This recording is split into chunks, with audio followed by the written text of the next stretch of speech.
Research कहती है 95% trader loose करते हैं। हमने अपने दिमाग में बिठा लिया है कि जब ये शेयर 500 रुपये पर आएगा हम इसको तभी सेल करेंगे। कोई भी इंडिकेटर या कोई भी स्ट्रेटजी तब तक पैसा नहीं दे सकती जब तक हमारा माइंडसेट नहीं है उस पैसे को लेने का। एंकरिंग बाय से इन्वेस्टर का सबसे बड़ा नुकसान ये होता है कि अगर मैं आपसे कहूँ कि दुनिया का सबसे बेस्ट इंडिकेटर आपके पास है, अभी भी आपके पास है और वो आपके अंदर है, जिसके थ्रू आप पूरी मार्केट को कंट्रोल कर सकते हो और अपना प्रॉफिट बढ़ा सकते हो, तो आपको कैसा लगेगा? मार्केट एक ऐसा बैटलफील्ड है जिसका दुश्मन चार्ट के ऊपर नहीं है, आपके दिमाग के अंदर बैठा है। यही एक इकलौता इंडिकेटर है जिसके थ्रू आप बाकी इंडिकेटर सीख के उनसे अच्छी तरीके से काम करवा सकते हो। वो इंडिकेटर है आपकी साइकोलॉजी। आज जब हम साइकोलॉजी की बात कर रहे हैं तो मैं आज आपको रियल लाइफ के ऐसे सिनेरियो बताऊंगा जिसको सुनकर आपको लगेगा कि हम भी यही गलती कर रहे हैं। ऐसी बातें बताऊंगा कि जो आपको लगेगा कि हमारी ही लाइफ से रिलेटेड है और उन सब से ओवरकम करने के तरीके भी मैं आपको बताऊंगा। जय हिंद, मेरा नाम है मोहित गोयल, मैं पेशे से चार्टर्ड अकाउंटेंट हूं।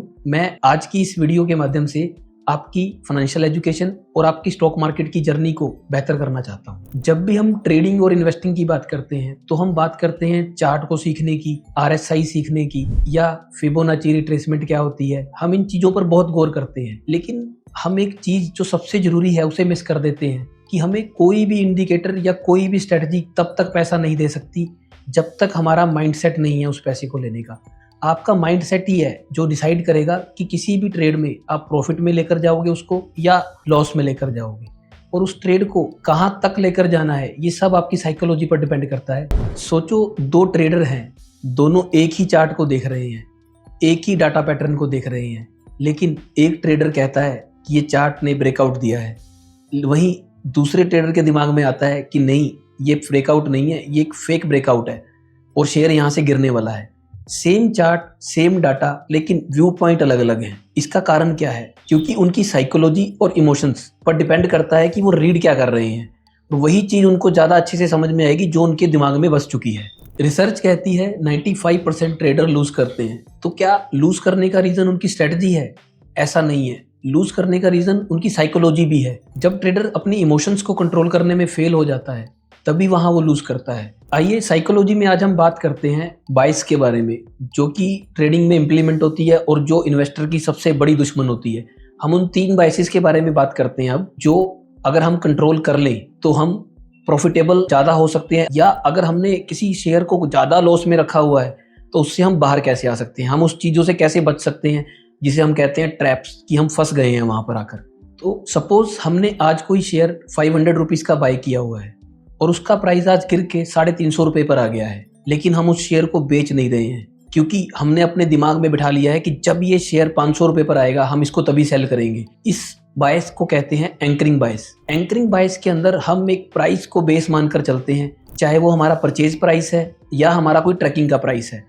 हम कंपनी के आज के प्राइस को बिल्कुल इंपॉर्टेंस नहीं देते। हमने जो प्राइस को देखा हुआ है हम उसको बेस मानकर चलते हैं और हम उसके बेस पर डिसीजन लेते हैं कि हम इस प्राइस पर एंटर करेंगे या एग्जिट करेंगे तो इसी प्राइस पर ही करेंगे।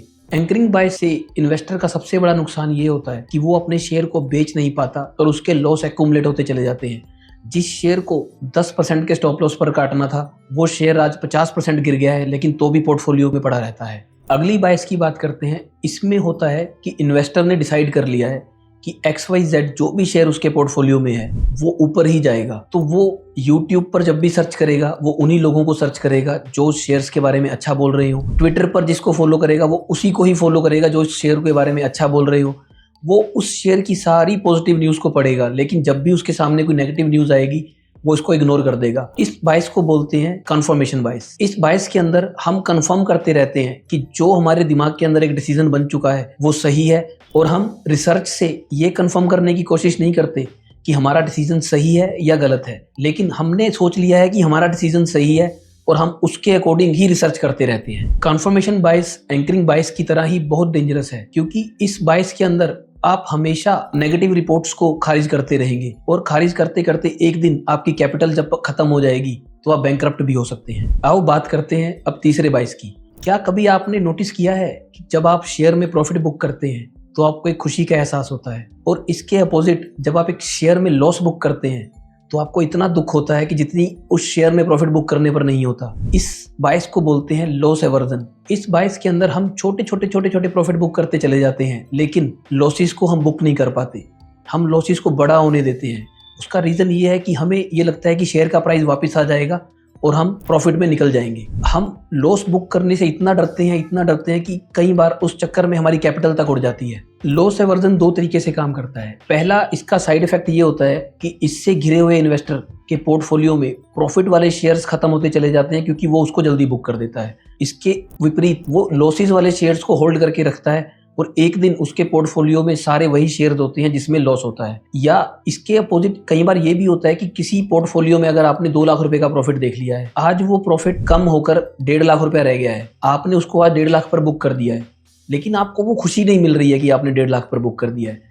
आपको गम ये है कि आपका पोर्टफोलियो कभी 2 लाख रुपए के प्रॉफिट में था, आपको 50,000 का उसका लॉस कंसीडर कर रहे हैं, जबकि आपको आपकी इन्वेस्टमेंट के ऊपर 1.5 लाख रुपए का प्रॉफिट हुआ है। एक स्टडी ने शो किया है कि म्यूचुअल फंड के इन्वेस्टर्स को हमेशा म्यूचुअल फंड के जो पब्लिश रिटर्न होते हैं उनसे कम रिटर्न मिला है। उसका कारण होता है ये 3 बायसेस जिसके बारे में अभी हमने बात किया है। इन बायसेस के चक्कर में गलत टाइम पर एंट्री और एग्जिट करते रहते हैं इन्वेस्टर्स, तो जो म्यूचुअल फंड का असली रिटर्न है वो नहीं ले पाते। सपोज किसी म्यूचुअल फंड ने पब्लिश किया है कि उसको 12% एनुअली प्रॉफिट हो रहा है, लेकिन इन्वेस्टर के पास सिर्फ 8 से 9% ही बचता है, क्योंकि वो अपने इमोशंस को कंट्रोल नहीं कर पाते और गलत टाइम पर एग्जिट और एंट्री ले लेते हैं, जिसके कारण से उनको वो रिटर्न नहीं मिलता जो कि मिलना चाहिए। अभी हमने सिर्फ प्रॉब्लम को जाना है। प्रॉब्लम को जानना ही एक मात्र सोल्यूशन नहीं है, लेकिन प्रॉब्लम के ऊपर काम करना ही एक सोल्यूशन होता है। तो अब हम बात करते हैं इसके सोल्यूशंस की, कि हमें ऐसा क्या करना चाहिए कि ये 3 बायसेस से हम बच के रहें। क्या हम इंडिकेटर्स को यूज करना छोड़ दें? नहीं, ऐसा नहीं है। इंडिकेटर्स को आप सिर्फ एक टूल की तरह यूज कीजिए, लेकिन उस टूल की ड्राइविंग सीट पर आप रहिए।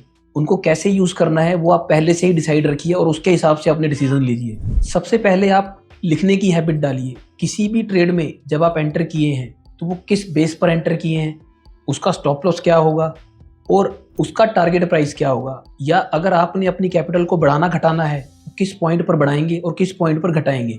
ये सब चीज़ आप पहले से नोट डाउन कीजिए। तो आप जब भी डाउट में होंगे आप उस बुक को पढ़िए, अपनी डायरी को पढ़िए, आपको पता चल जाएगा कि आपने एंट्री क्यों लिया था और आपका एग्जिट क्या है। और जब स्टॉप लॉस की बारी आएगी तो आपको पता होगा कि आपने किस पॉइंट पर इस शेयर से एग्जिट ले लेना है। इसके बाद हम बात करेंगे रिस्क मैनेजमेंट की। देखिए, डर वहीं लगता है जहां पर बड़ा पैसा इन्वॉल्व हो जाता है। जब हम अपनी कैपेसिटी से ज़्यादा पैसा इन्वेस्ट कर देते हैं तो हमें डर लगने लग जाता है कि कहीं ये पैसा हम लूज़ ना कर दें। तो जब भी आप ट्रेड करें उसी पैसे से करें जिसकी आपको आने वाले 5-7 साल तक ज़रूरत नहीं है। कभी भी लोन पर पैसा लेकर ना ट्रेड करें और अपना रिस्क मैनेज रखें। अगर आपको लगता है कि आपका शेयर जो आप लेना चाह रहे हैं उसका स्टॉप लॉस बड़ा है तो उसमें आप कम कैपिटल प्रयोग कीजिए, और अगर स्टॉप लॉस छोटा है तो कैपिटल को आप ज़्यादा रख सकते हैं। और इसे ओवरकम करने का सबसे बढ़िया तरीका है, जब साइकोलॉजी की बात हो रही है तो साइकोलॉजी से ही उसका हल निकालिए। जब भी आपको अपने पोर्टफोलियो पर कोई डाउट आए तो अपने आप से पूछिए, क्या ये शेयर जो लॉस में घूम रहा है मैंने किसी स्ट्रेटजी के कारण रखा हुआ है, किसी फंडामेंटल बेसिस पे रखा हुआ है, या अपनी ईगो के कारण रखा हुआ है। आप ऐसा करने पर आपको एक सही आंसर मिलेगा और उस आंसर को यूज करके आप अपने इन्वेस्टमेंट डिसीजन ले सकते हैं। स्टॉक मार्केट 20% आपकी स्टडी है, लेकिन 80% आपकी साइकोलॉजी है। जब भी आप किसी स्ट्रेटजी को मास्टर कर लेंगे, टेक्निकल इंडिकेटर से आप किसी भी सिग्नल को यूज करके प्रॉफिटेबल हो सकते हैं, पर अगर आपकी साइकोलॉजी सही दिशा में काम करे आप प्रॉफिट तभी ले सकेंगे, क्योंकि मार्केट में आपके डिसीजन का रिमोट कंट्रोल आपके दिमाग में है, और अगर आप दिमाग को कंट्रोल कर लेंगे तो पूरी मार्केट को कंट्रोल कर लेंगे। तो मैं आशा करता हूँ आपको इस वीडियो में कुछ सीखने को मिला होगा। आप इस वीडियो को लाइक कीजिए और अपने फ्रेंड्स के पास जरूर शेयर कीजिए और मेरे चैनल को सब्सक्राइब कर लीजिए। जय हिंद।